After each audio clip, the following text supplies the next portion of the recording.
Winaway croit avoir été assez patiente avec sa desserte policière. La Première Nation du Témiscamingue attend depuis plus de 15 ans le retour de son service de police.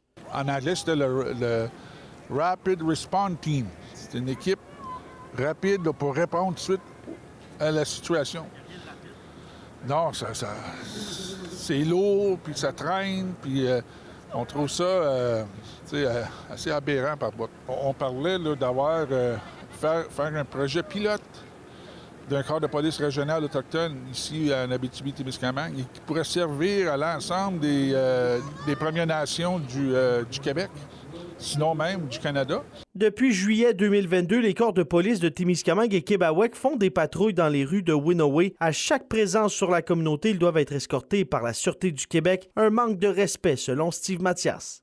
Envers les agents qui ont eu la même formation, c'est une formation technique policière, comme les agents de la Sûreté du Québec, mais ils ne peuvent pas exercer leur pouvoir sans avoir la présence de la SQ. Moi, je trouve ça ridicule et inacceptable.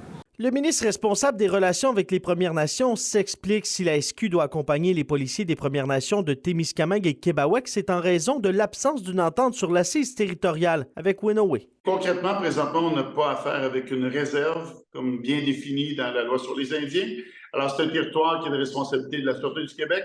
Cependant, c'est un projet pilote. On le travaille avec les deux autres communautés autochtones. Mais on l'avait dit dès le départ, ça fait plus d'un an. Ça aurait dû être réglé bien avant ça. Steve et moi, à l'époque, on s'était promis d'aller patrouiller ensemble la première journée. Moi, je relance cette offre. Je veux qu'on règle la site territoriale, qu'on ait fait cette première patrouille, puis qu'on ait, oui, pour une première fois, un service de police régional algonquin. Le chef négociateur pour Winaway, Steve Mathias, et le ministre Yann Lafrenière vont s'asseoir à la même table en novembre pour tenter de trouver un terrain d'entente. Vincent Tremblay pour RNC Nouvelles.